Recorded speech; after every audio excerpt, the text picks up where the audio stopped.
Amen. Today we are continuing with the study Idolatry of Conservative Adventism Part 2.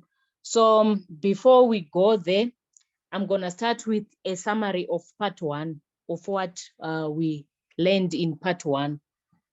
We saw that in the 1700s, there was a radical change and there was a great awakening that happened there. And we see a radical change happening in Protestantism. And we saw that there were two groups that we see during that time, the old order and the new order. When we come to the old order, that's where we see the conservative side. And when we see the new order, it's the liberal side.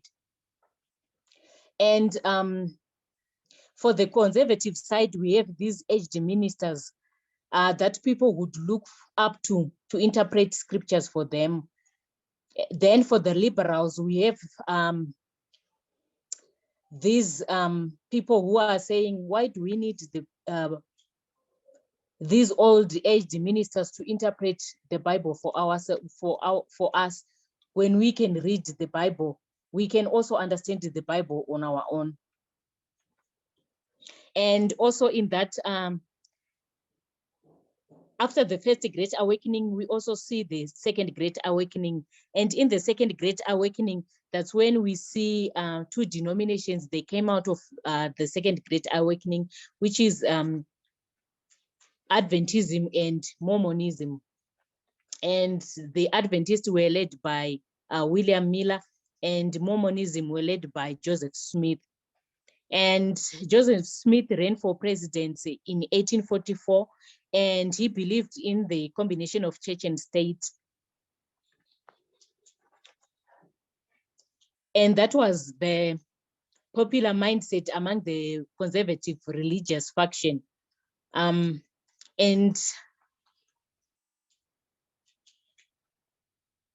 they justified genocide and how the Native American people were killed during when USA started as a nation. And we also see that in 1798, people were interested in reading the books of Daniel and the Revelation. And we also see the similarities when we come to our time of the end, which is 1989, with moral majority and Jerry Falwell.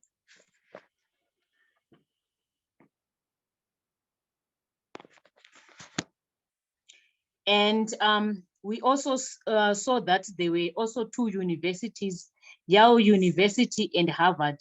The conservative side were associated with Yale University, while the liberal side were associated with Harvard University. And the conservative outnumbered the liberals.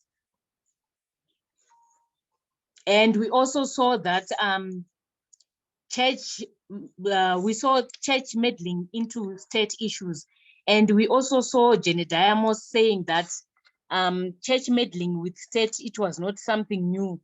It was something that had happened in the past. So you are saying it's not something new, it has happened before.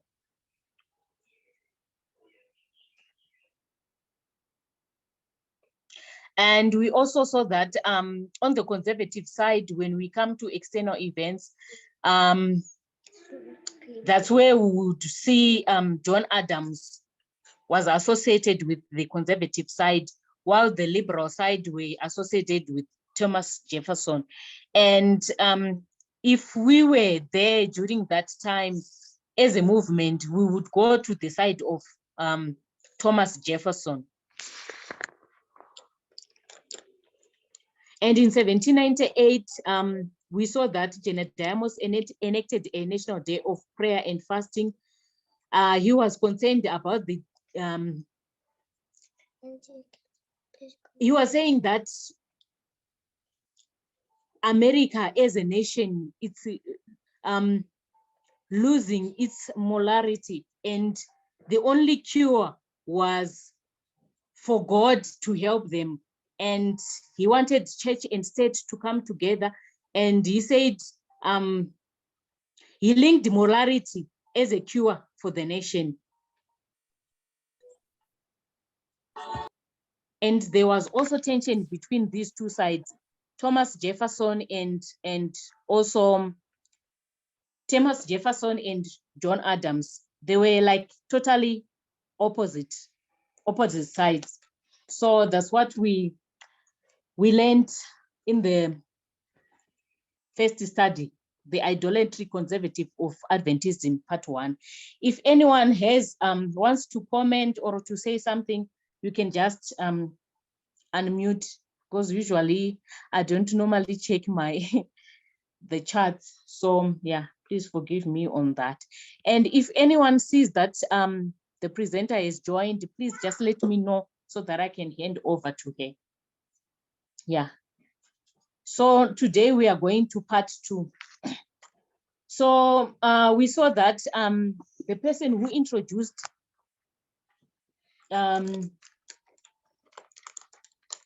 conspiracy theory in Protestantism, it was Genediamos.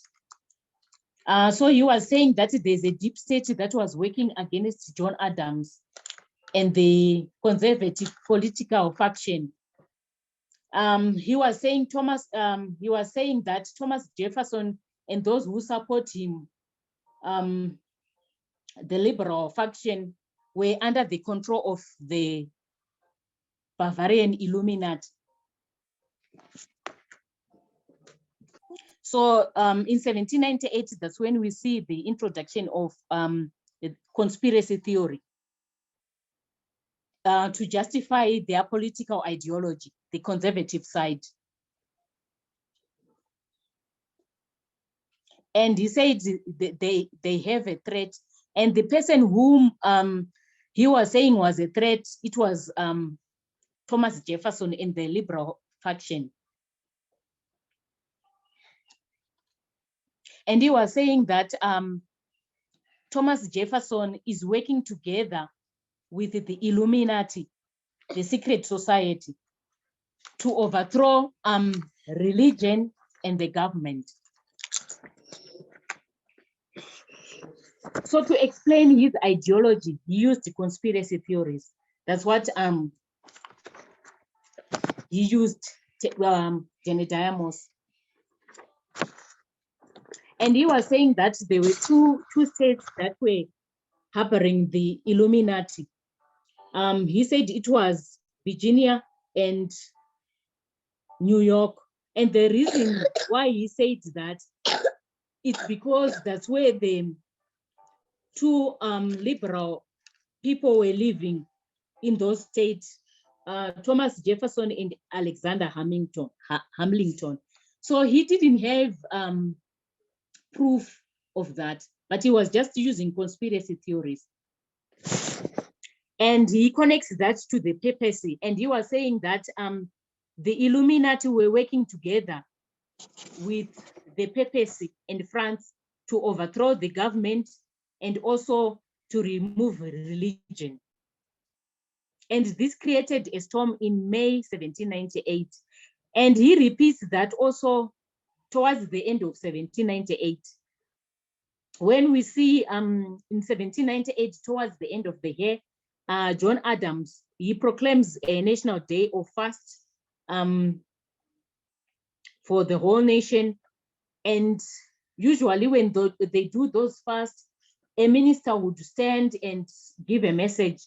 So usually on that day, we also see Genediamos standing also, and he presented his ideology of how he was saying that the liberal side were working together with the Illuminati to overthrow the government and to remove Christianity in America, which was not true.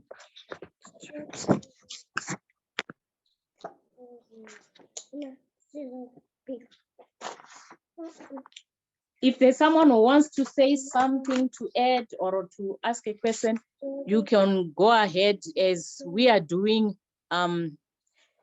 just the summary, because most of the things we did them in part 1 and also in part 2 last week.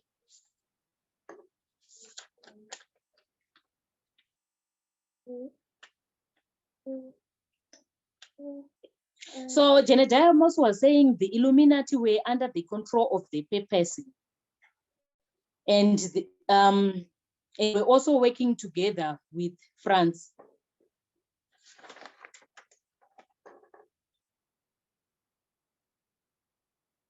So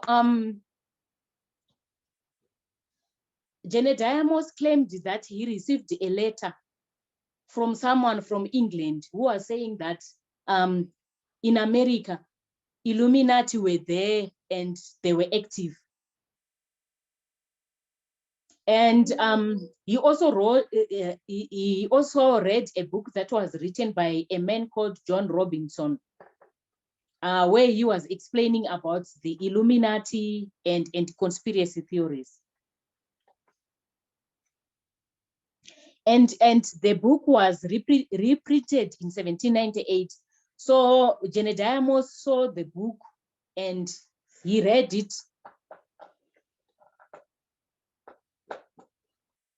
And he was saying that the purpose of the Illuminati was to root out the government and abolish Christianity.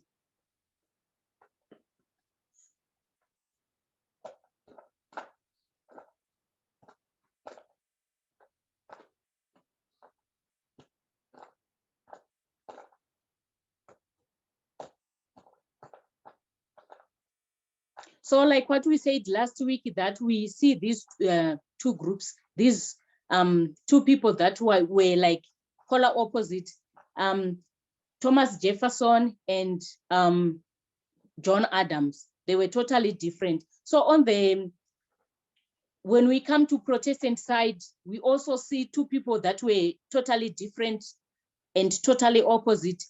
On the conservative side, we see Genediamos. Then on the liberal side, we see William Bentley, who was also a minister.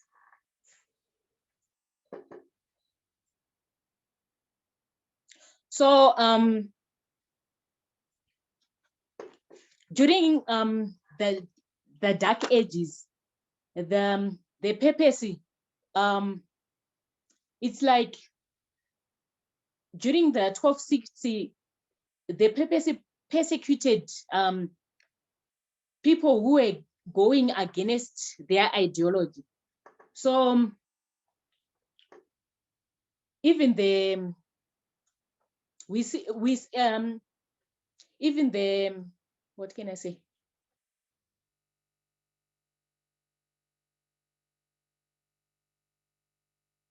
Yeah, even science, when somebody researched something on science and that discovery, if it was against what the papacy believed in, they persecuted those people.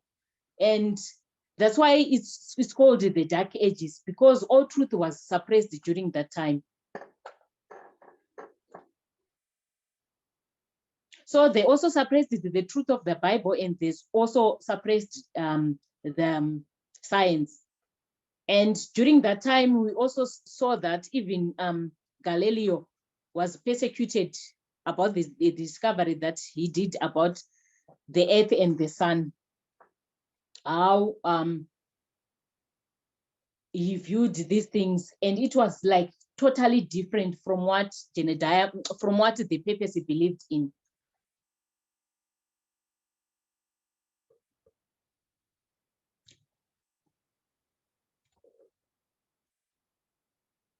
So after that time, there was an enlightenment. That's why it was called the time of the Enlightenment.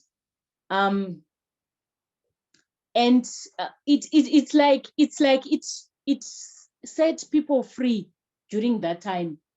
So Illuminati, it came from the Enlightenment, and the founder was a Jesuit priest and he was working at a Jesuit school. So when the Jesuits were abolished, so the papacy was controlling everything. So because he wanted to continue to learn and to spread out what he saw as truth, he formed this group with the Illuminati. So if I can ask, let me ask, is the Illuminati and the papacy friends?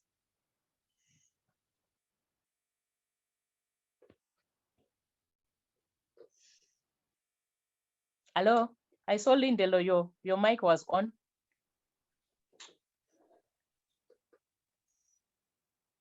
Hello?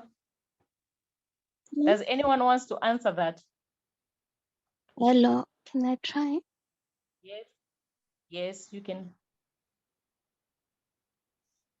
Yeah, what I've learned is actually they are not, because we have seen from the beginning when the Illuminati was formed, it was there to oppose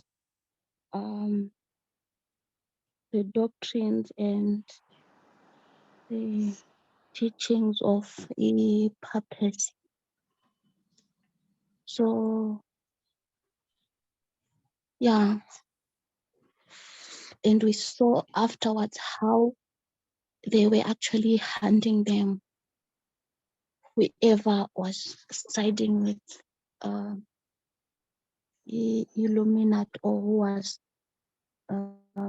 teaching that the doctrines of the papacy was not right. So we saw how some of those were being like persecuted and all that.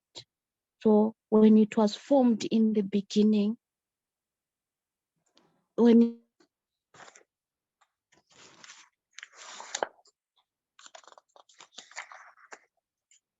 it was formed, it came actually to the papacy. If as we move on with history,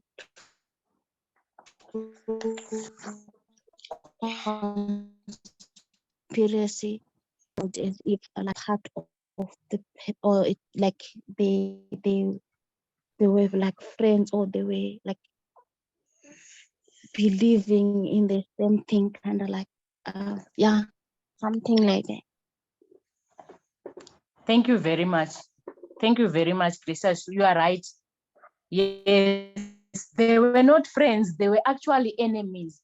But if we want to see, even now, what is being taught by the conservative side in SDA, they say that the Illuminati and the papacy, they work together and they are friends and all that. So you can see that usually when you like dig in conspiracy theories, you can see that there's no truth in it.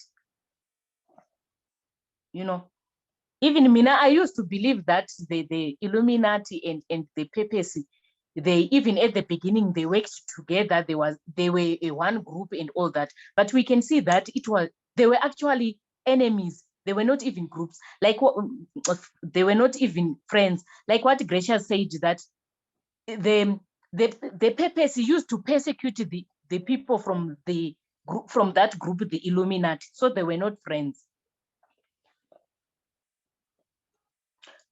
So in 1773, that's when we see the Jesuit order being abolished there.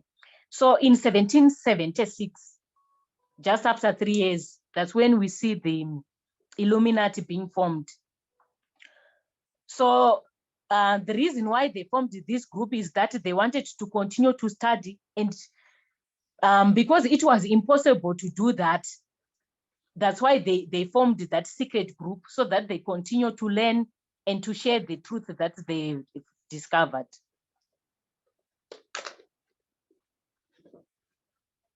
So they formed that group because they were afraid of the papacy, because they were being persecuted.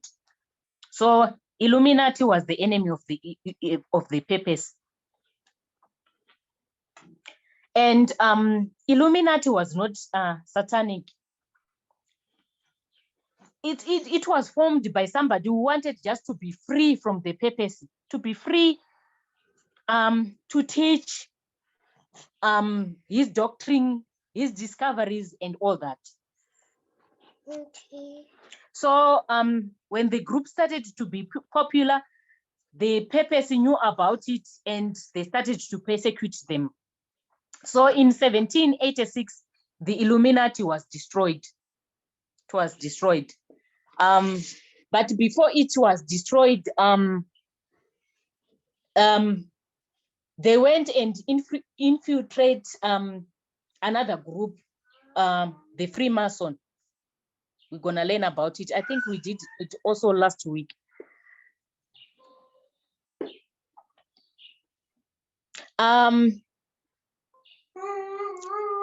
Genediamos, he said the reason why the reason why there was French Revolution, he said the cause of it was the Illuminati. And we know that French Revolution started in 1798, if I'm not mistaken.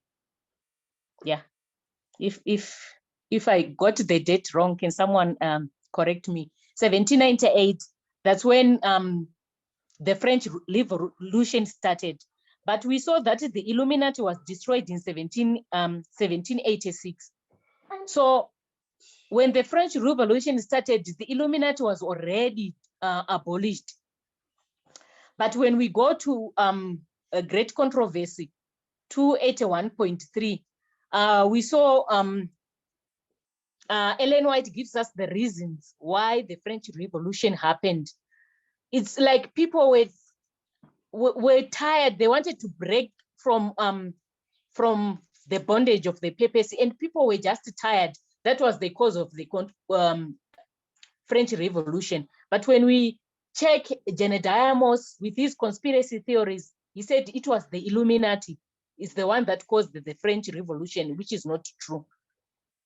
So usually when you research, when you dig deeper in conspiracy theories, you just find out that their ideology or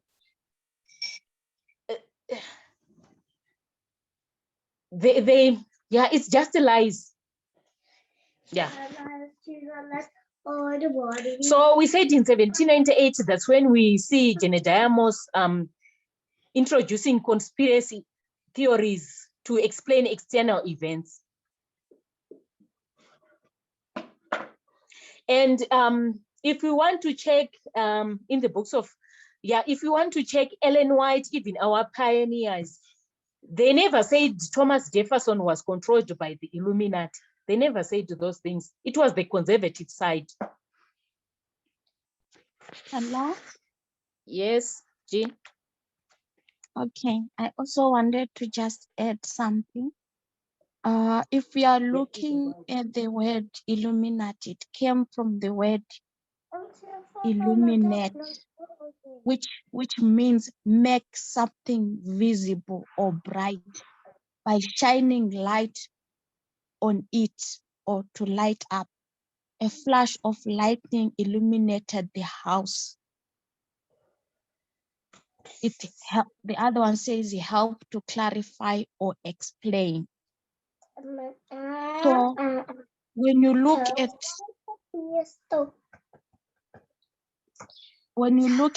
this meaning, you are going to see that the Illuminati, when they are coming to bring light, to make some things visible. The papacy was there actually to cover the light. So I just wanted to add that. Thank you very much. Thank you very much. Does anyone also wants to make a comment or ask a question? Thank you very much. Yes. So you can see that even, I think most of the people who have watched the videos of Walter Faith, Mark Goodman, and all those people, I think you can testify that Mina personally, I used to think that Illuminati was Satanist, and I used to think that it used to work together with the purpose. But we can see that it's wrong, you know, it's not true. Hello, Shami. Yes. Can I just get a little more information about the Freemasons, because I don't really get it, if it's not too much to ask. Okay, we will go into that. Okay, thank you. Yeah, we'll go into that. I think it was explained further in the study.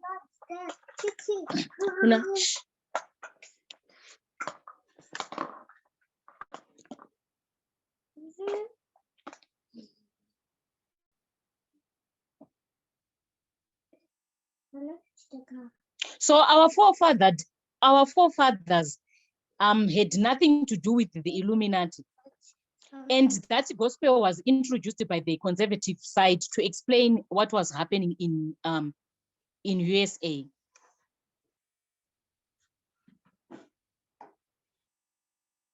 So if we can look at it, we can see that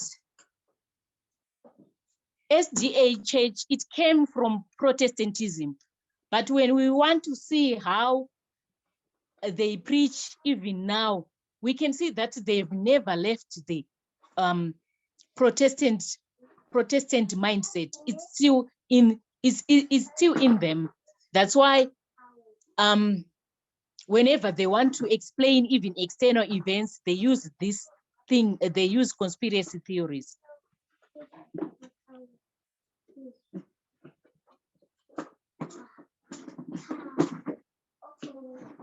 So in 1798, we see Jedediah Moss, who we can say is like church, working together with Thomas, working together with John Adams. We can see church and state there. So even if we want to come into our time of the end, 1989, we can see the same thing happening when we see moral majority working together with the Republicans. You know, it's just like history repeating itself. So this thing of using conspiracy theories and all that, it belonged to the Protestant Protestantism, and it belonged to the conservative side. Those were the people who were using that methodology.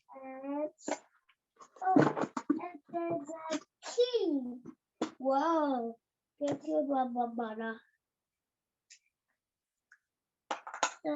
So the secret societies, they are there. We cannot say they are not there. They are there. But how they are explained, that's how it differs. I hope that point was clear. And we also read a quotation from SPM 28.1, where Ellen White was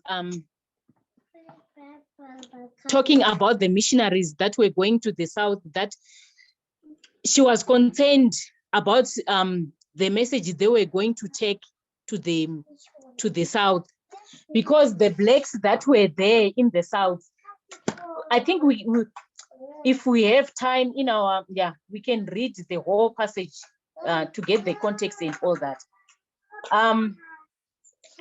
The blacks that were converted and were keeping the Sabbath, they were afraid that if they don't work on Sunday, they are like breaking the Sabbath. It's wrong. So Ellen White was saying the ministers that are going there, they should be careful when they go there to the South. If they go there and tell them that they should work on a Sunday, secret society would be formed and persecution would arise again in the South. And she was saying that this would anger the white community in the South, and persecution would come again. She was saying this secret society would combine, and they would whip, imprison, and destroy the colored race. And the other thing is that because the blacks in the South, they didn't know how to read and to write. So they were just relying on what they were being taught by the missionaries. So Ellen White was warning those missionaries that were going there that if they go there, they should be careful when it comes to that. When it comes to that and during that time we see how in fact in 1868 we know that it was an election year, and blacks that the South used to persecute also the blacks, and the Ku Klux Klan, they would like persecute the blacks, and those who wanted to vote, they wanted them to vote to their side, and those who would vote, they were given certificates that they voted for the Federalist side. And they feared that if more blacks would vote, they would vote for the opposition party. So they didn't want the blacks to vote. So this group of Ku Klux Klan used to persecute, it was a secret society, chose to persecute the blacks. So it also had 3 waves. The first one was 1860 to 1870. The second one was during the World War I, and the third wave was during the civil rights. So Ellen White was warning that those missionaries going to the South, they should be careful about the message they're gonna preach there, because secret society would be formed and persecution would start again. And we know how the Ku Klux Klan used to treat blacks. They used to treat them as animals.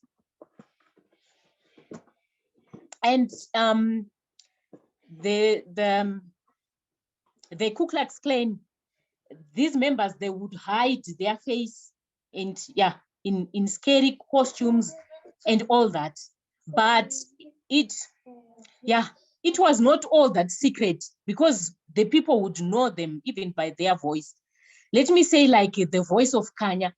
Even if Kanya, I think all of you can testify that you know her voice. Even if she can wear a costume that covers from head to toe, just leaving the eyes, when she speaks, you can tell that this is Kanya speaking. So that's how they would tell that these people, so and so belongs to the Ku Klux Klan. I hope it's clear. Hi, Shami. Yes, Dee. I just wanted to make a comment and take us back to the Dark Ages. Yes. The Dark Ages was, different historians give different dates, but I'll just use the reference I've got here now, which is from the 5th to the 14th centuries, maybe even further. So from around 400 AD, moving forward, going to 15, 16, 1700s. They are called the Dark Ages because in that time period, there was very little scientific and cultural advancement. And when you read that history, you realize that the Catholic Church was very conservative. People were not even allowed to read scripture. Going to school, education was for the elite. priests, and maybe royalty. The rest of the masses were left in ignorance. And so if any person came up discovering something or that would advance humanity and that was against the conservative views of the Roman Catholic Church, they would be killed. Many people think that the persecutions in the Dark Ages was really about Christians. It was not really just about Christians. They were also persecuting people that would invent things, people that would invent new information, discover new things. Even those people were persecuted. In other words, killed, burned at the stakes, and all of that. And it is that conservative mindset of the Catholic Church that kept the world from advancing scientifically and culturally. And that is why when the Illuminati comes up, they are trying to secretly advance society without the knowledge of the Catholic Church. And of course, when the Catholic Church discovers them, they have succeeded in writing wrong history about them. And that is why you and me now in the 21st century, when we try to read about the origins of the Illuminati, who are they?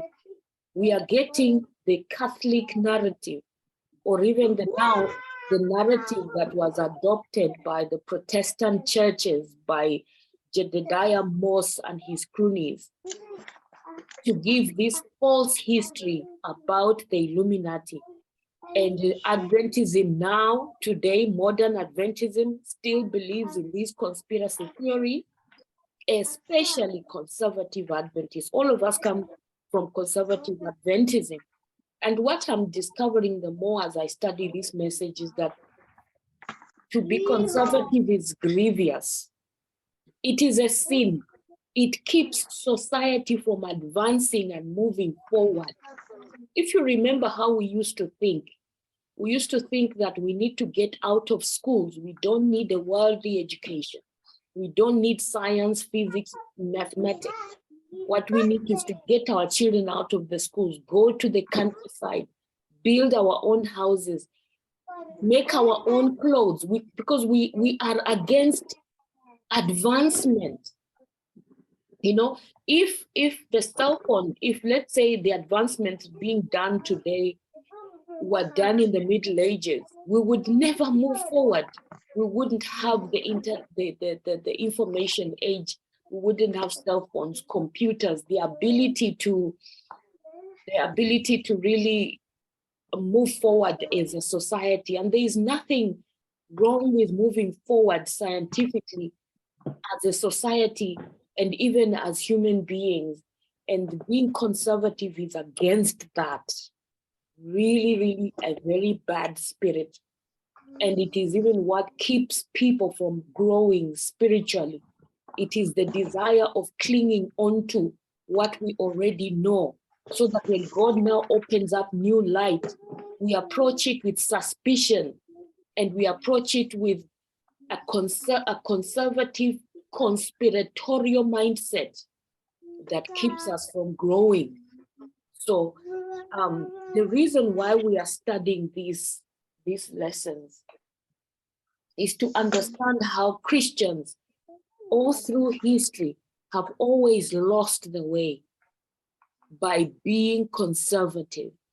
God is a God of progress, and truth is always advancing. It's progression, and conservative mindsets fail to see progression. What they see is the truth that they have accepted, and they want to cling to that, and they don't want God to come to them with anything new. When they find a comfort zone, they are happy to settle there. When God comes with the advancing points of the message, they fight and rise up against that. So God has graced us by opening up our eyes to see the grievousness of a conservative mindset. And I'm not talking about the reforms. I think we should understand that by now as members of this movement. We're not talking about reforms, we're just talking about social conservative, socially conservative mindset that keeps humanity from advancing forward scientifically, religiously, in terms of bringing us back to Eden. Thank you. Thank you very much, Doreen, for that comment. Thank you very much. Yeah. Yeah, in Shona, there's a saying that says kusaziva kufa. You know, when you don't have knowledge, it's like you are dead, you know. It's and it's so sad how we used to be ignorant, you know, we didn't want to research whatever we would hear, like Walter Faith teach about, we would just run to town with it and think it was the truth, yet it was lies. Thank you very much for that comment, Doreen. So we are continuing.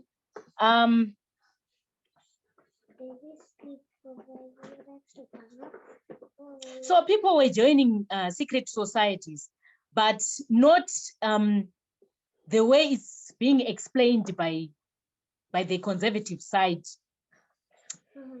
and even how Walter Faith and other preachers talk about it. So when we go, last week we read a quotation from 20 MR where we see Ellen White addressing a brother who had joined a secret society, and she was telling him that he should leave that group.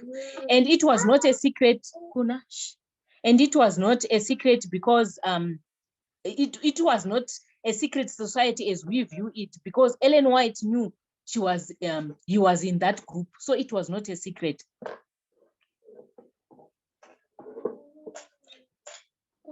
So this secret society that he had joined, it was worldly,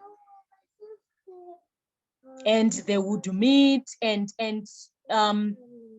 for you to be part of that group, there was a money or a joining fee that you were supposed to pay. So Ellen White was saying to this brother that money should be used for the gospel, yet you are using it for worldly things. And when they would meet, they would smoke tobacco, they would drink beer and all that. So Ellen White was like giving counsel to him that the company that he was keeping was not good. And this group, it was formed for business networking. And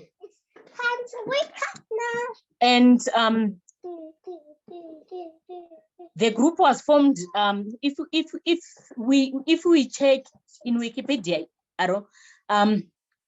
yeah, in 1400s, I think, yeah, 13 to 1400s, during that time, that's when we see this group of Freemason being formed, the one that Kanya was asking about. And it was like a brotherhood group. Yeah, it was a brotherhood group where they would meet, and it was formed for networking. So when they would meet, they would drink beer. So only members were allowed. That's why it was like a secret. And no, there were no videos, there were no audios and all that. So it was only limited to members only. So that's how it was like secret.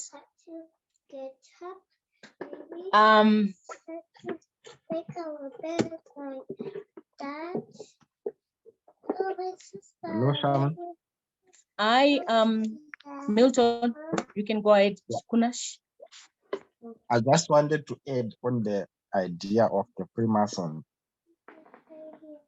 So one thing which I'm also realizing is that when you look at their core value or their formation, it has been also like attacked with so many conspiracy theories, which added to the conservative ideology of how we view and narrate their existence.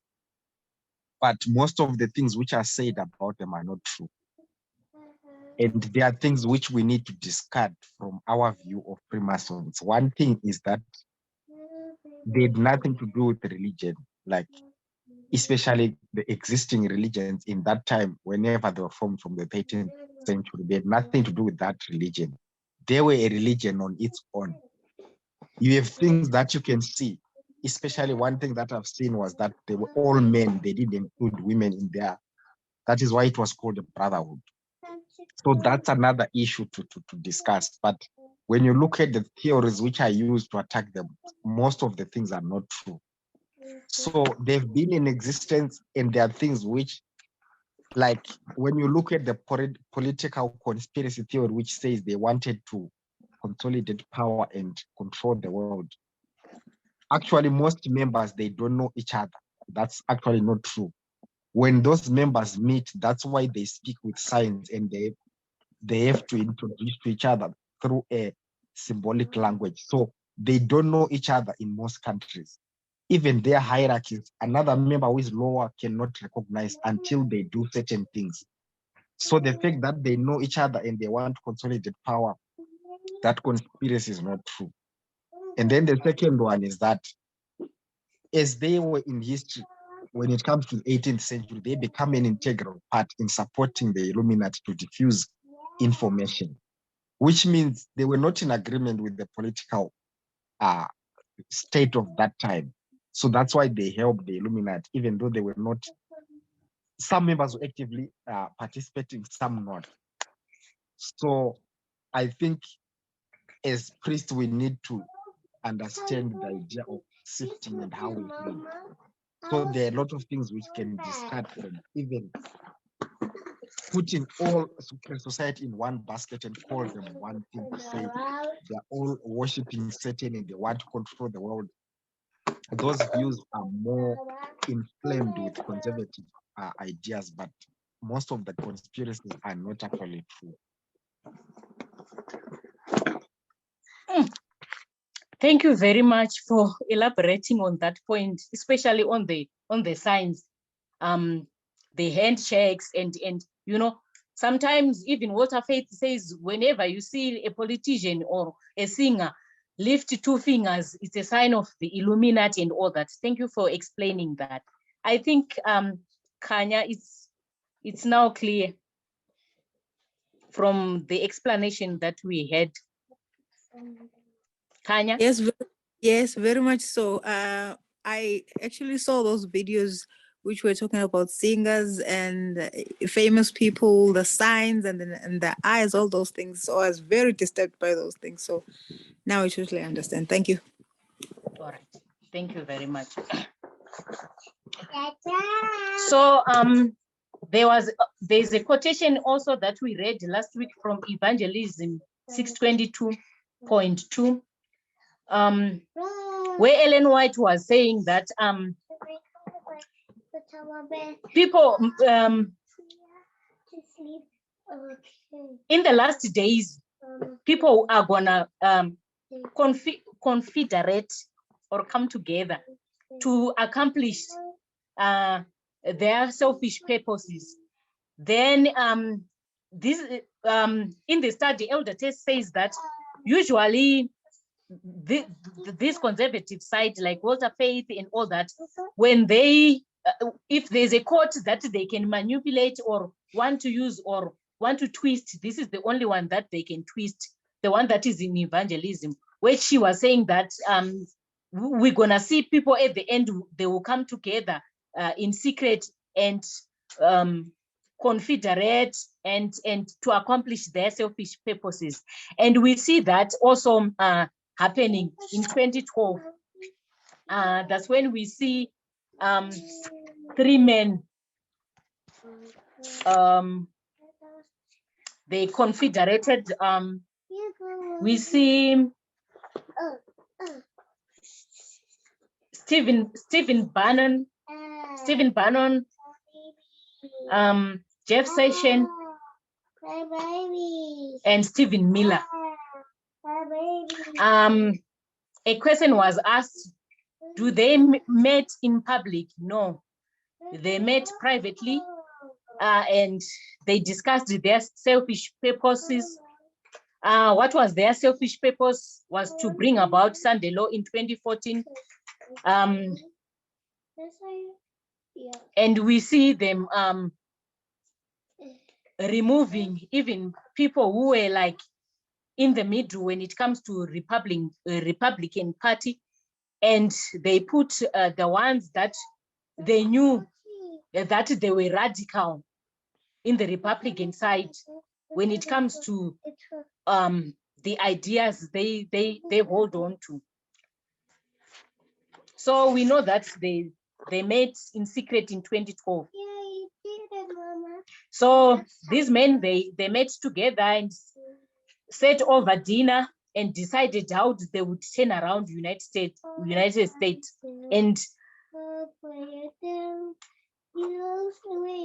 and how and who they were gonna use and how they're gonna do it. And they decided to work through Fox News to spread their message. It's time to sleep. It's time to sleep.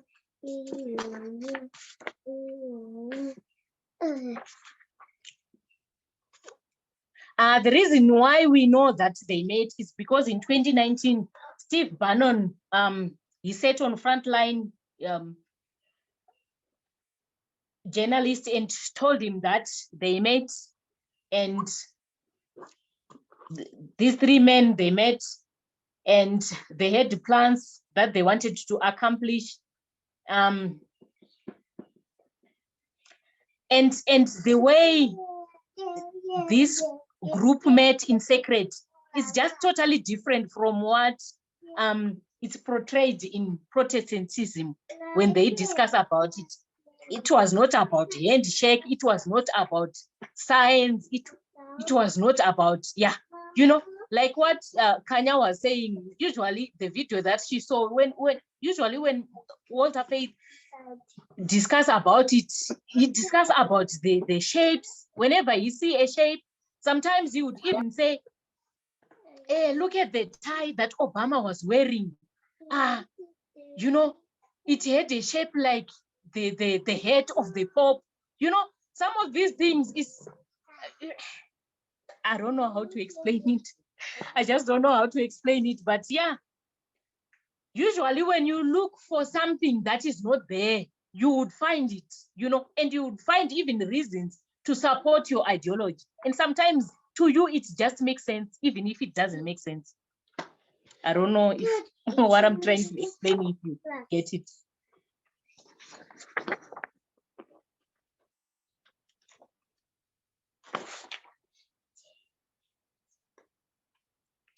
So when Adventism, they preach about these things, about the Illuminati, the secret society, the Freemason, and all that, they feel like they are special, but they have taken these things from Protestantism. You know, Israel,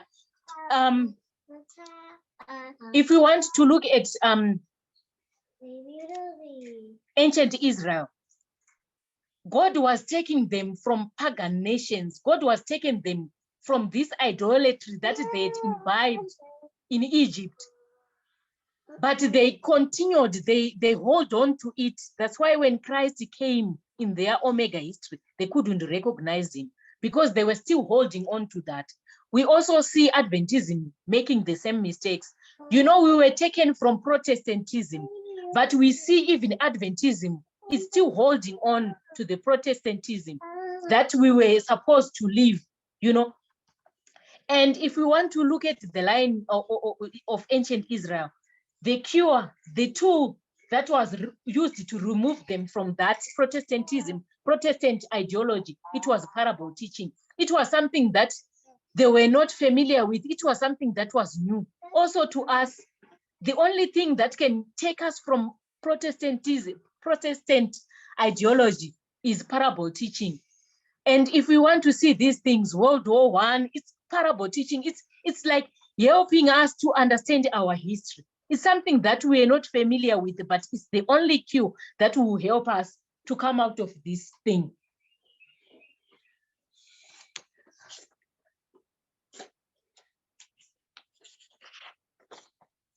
But if you want to look at it like Adventism, it's now like sinking in Protestantism, in so many things, even how they view the test of our time, when it comes even to women leadership, when it comes to women ordination, you can see the side they are in. And sometimes even they use even the way they read, literal to read literal interpretation, which leads you to wrong conclusion, which is not right. And we see that in ancient Israel, they had formed this Apis bull, a god that they had in their mind. But God was, through parable teaching, God was trying to explain to them how he is, how he looks like. But they were not in a position to allow God to tell them the nature of his king and also his kingdom. We also see the same thing happening to us, modern Israel. We can see the same thing, the same pattern happening. That's why in 2019, the movement took a step of ordaining women, putting women in a position of leadership. And we know that, yeah, I think all of us priests, yeah, we as a movement, we come from conservative background. I think most of you can testify. Yeah, we come from conservative background. So now we were in 2019 as a movement, we were taking steps that were going against our natural inclination. It was like going opposite what we would see God as, what we thought God was like. And we, from 2019, we thank God for the midnight cry. We stopped making God in our own image. The midnight cry, it came to, it's a light that will shine all the way to second coming. It came to show us how wrong we were about the nature of the king and also the nature of the kingdom. And from 2019, we are allowing God to teach us, to show us how he looks like. We know the God that we worship is not sexist. The God that we worship, when it comes to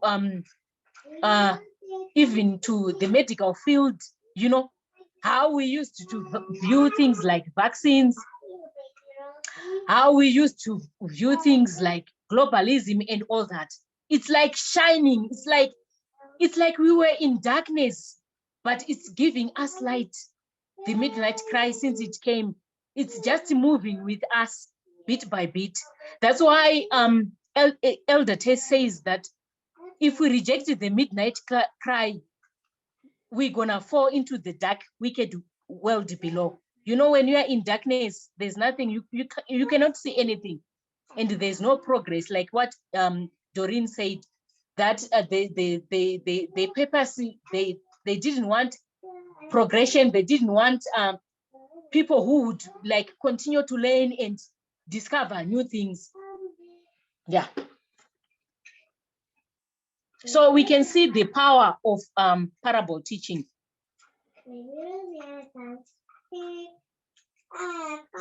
So through parable, God is defining, through parables, God is defining the nature of the king and also his kingdom. And we are not, as a movement, we are not doing that. We are not doing that through our own ideology taken from Protestantism, but we are allowing parable methodology to show us how he looks like, his kingdom, how it is.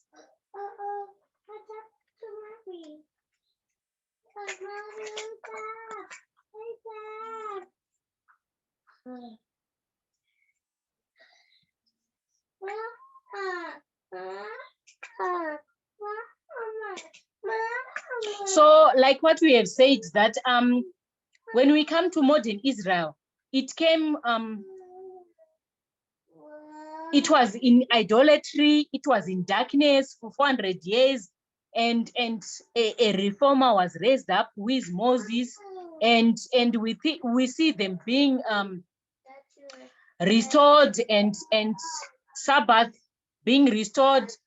And when we come also to our history, we were in darkness for 1260. We see a reformer being raised there with William Miller, and we were drawn out from apostate Protestantism. And we looked at what was happening during that time in Protestantism. And we saw two groups, the external faction. We saw Thomas Jefferson and John Adams, and how they used to view Thomas Jefferson. Thomas Jefferson believed in the separation of church and state, but they used to view the conservative side, they used to view him as the wicked Ahaz. And they used to view John Adams as Hezekiah.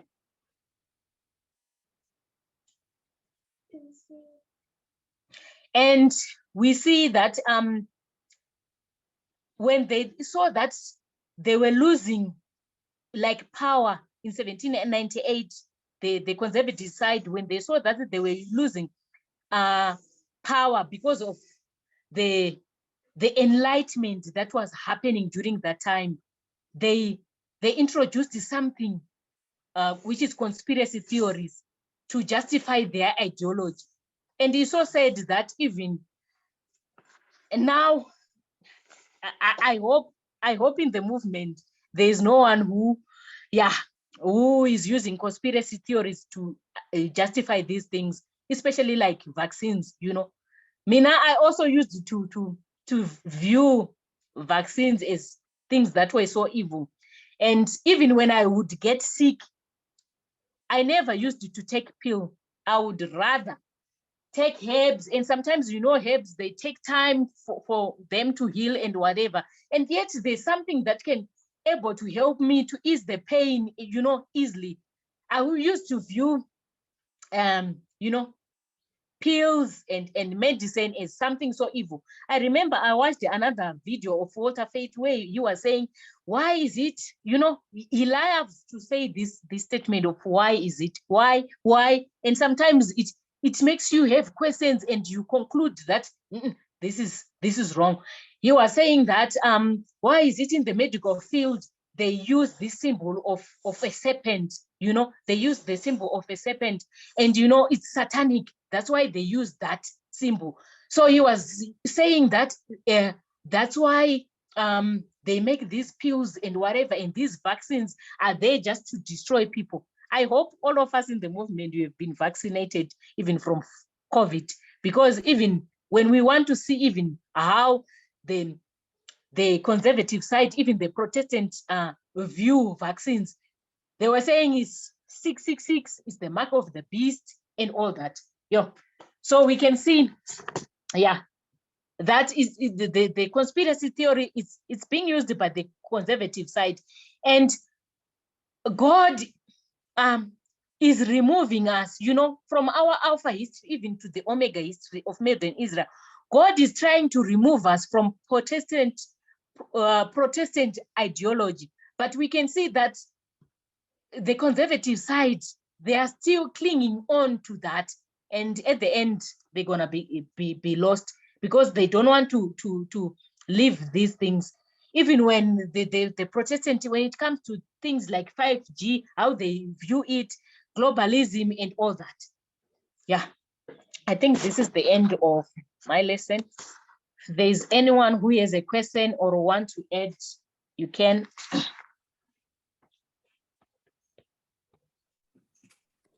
Thank you, Shami. I just wanted to add that, as I've said, I actually saw two videos that scared, like, yeah, they really scared me. One was a video by Alex Jones. I actually wanted to know more about him. I heard he was a conspiracist, but I just wanted to see what he was all about.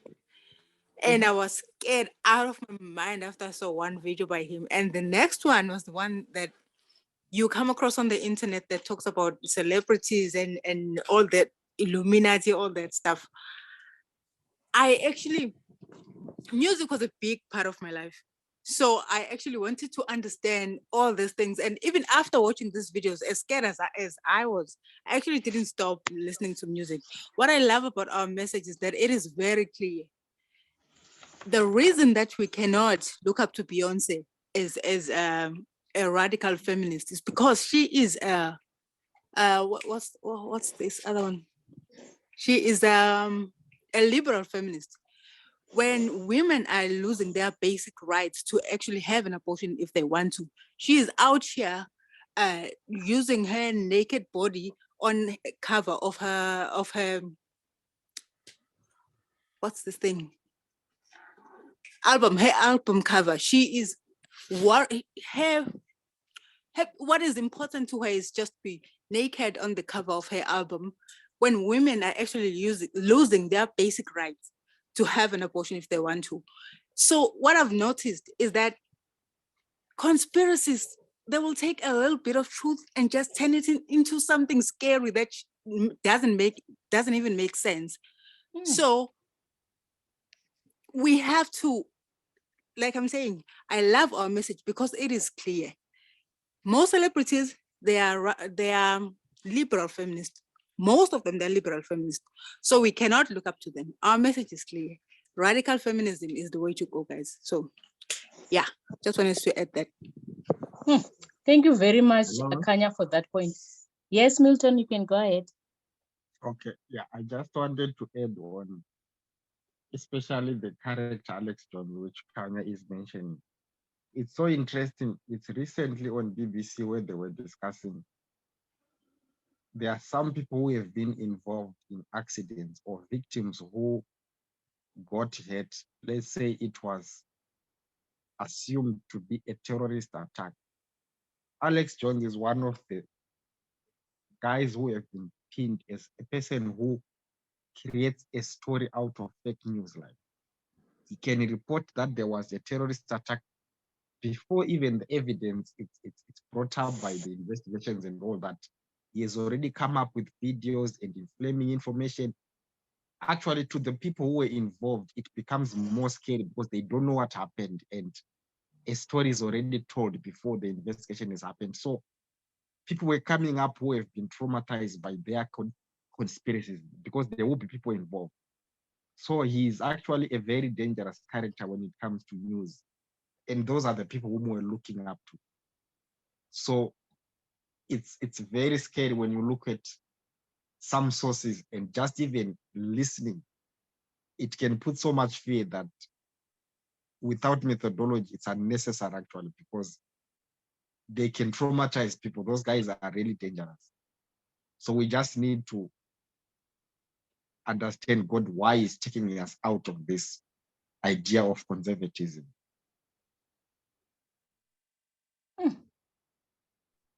Thank you very much. Yes, Dee, you can go ahead.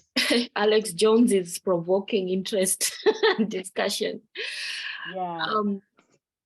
Alex Jones is a far-right guy who is prominent as a conspiracy theorist. And he provides a platform for white nationalists, white supremacists to vocalize their theories and their ideas. These ideas, the purpose of a conspiracy theory is to provoke fear, to justify discrimination. So white supremacists, we know they are doing their work because they have fear. All through these messages, we are studying the histories of the history of the Jedediah Moss, connecting it with the history of the moral majority, connecting it with the history of Donald Trump. Because this is why we are studying those histories too. It shows us using parable technology to understand what is happening,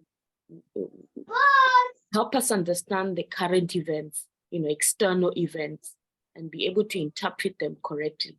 Is that in all these histories, conspiracy theories are a tool that is used to provoke fear, so that this fear will justify discrimination and inequality. And this is the work of Alex Jones, the work of Walter Fife, and it was the work that we were propagating before the Midnight Cry message came. We were people that acted out of fear. Fear of vaccines, fear of terrorists, fear of our neighbors, fear of the government, fear of the education system. Like, to think we were absolutely Catholic in our thinking. We didn't know that.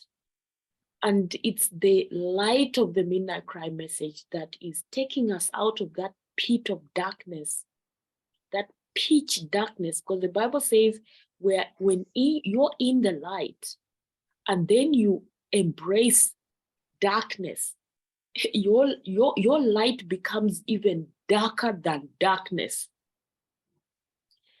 As conspiracy theorists before the Midnight Cry came in, Alex Jones was our hero.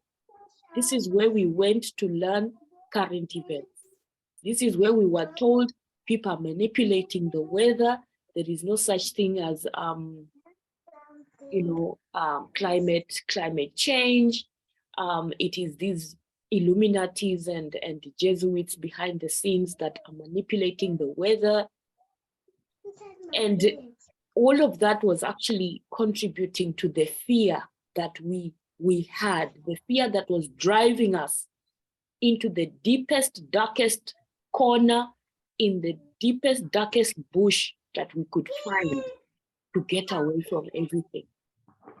So the Midnight Cry messages are powerful tool that the Lord has used. I just pray that many more people will be able to see the light and repent and be converted, because we did a lot of damage to our families, to our friends, even to ourselves.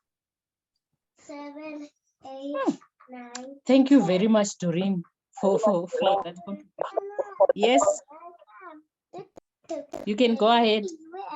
Kunash, you can go ahead, Nicholas. The powerful start Jamison. There was actually this issue 28 years ago.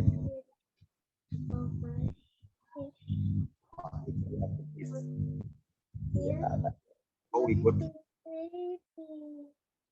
that, I was just advising them that they should Google how it was formed. The false idea it was a secret society. It was the USA. So what I just want to point out is that this social conservative conspiratorial mindset when you're speaking about is not only dangerous, but it's very fatal, both physically and mentally. Because firstly, it prohibits one to progress. There's no development. Because one is stuck in ignorance, stays in darkness. That's why we find people's mindset. People who are now who are very sexist. They are still upholding the patriarchal system, which is both discriminatory and oppressive, both genders. But when you are studying this, study the need to light of midnight feminism.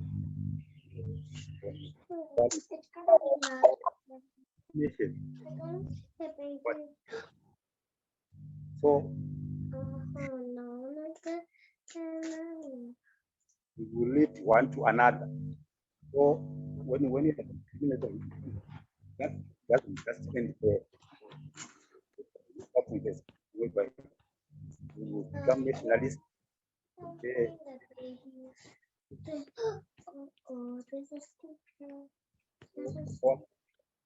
Gender, so we should be very, very careful when we are studying.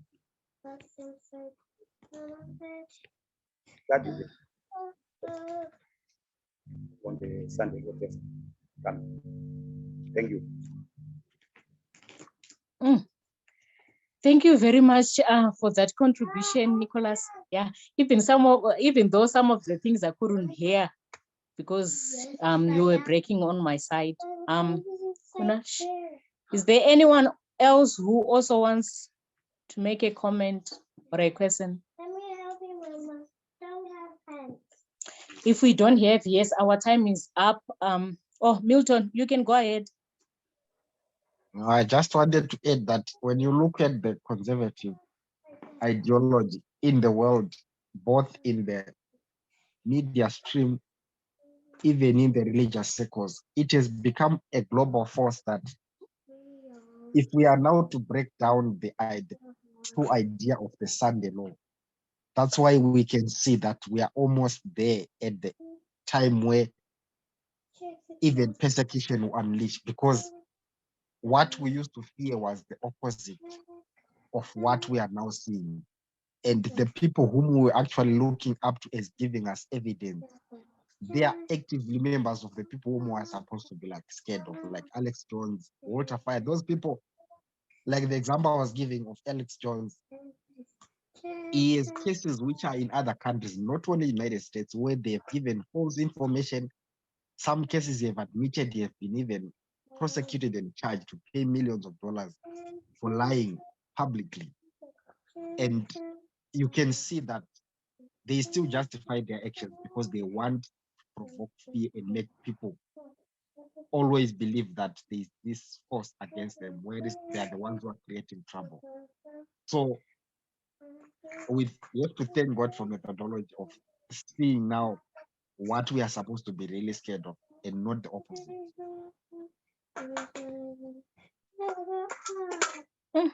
Thank you very much, Milton, for that point. Thank you very much. That's why we see our elders encouraging us to use methodology, to see power in structures, because it's like if you want to look at it, the thing that we are in now, the same mess that we are in now is the same that ancient Israel went through. The only thing that helped them to understand it was parable methodology. It was parable methodology, and it cured them, and they made it. And also when we come into our time, the only thing that is going to help us and cure us from this thing is parable methodology. So if we leave parable methodology, we'll be lost. And usually some of the things you cannot even explain them. Even other verses, even now, we can only explain them through parable methodology. Without parable methodology, you cannot explain the Bible. That's why you see even other people even say even the Bible, it's like it contradicts itself, yet it doesn't. Yeah. Yeah. And also if you want to look, because they were in idolatry, ancient Israel, when Christ came, they couldn't recognize him. And also even now, because Adventism is they are just in idolatry, in apostate Protestantism, idolatry. Christ comes, they will never recognize him, which is so sad. We thank God for the midnight cry. It's the light that will lead us to the second advent. Thank you very much. And thank you all for all the contributions, and thank you for participating. I'm gonna ask Julia to give us the last prayer. Julia, may you pray for us? Hello. Julia, can you hear me?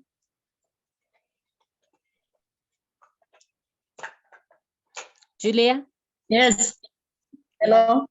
May you close for us in prayer? Okay, thank you. Okay, let us pray. Dear God who abide in heaven, we thank you for giving us another opportunity to join the Zoom. We thank you for giving us another opportunity to unlearn the things that we used to believe in. Be with us throughout the day, us with the programs that are to follow. We pray in Jesus' name, amen.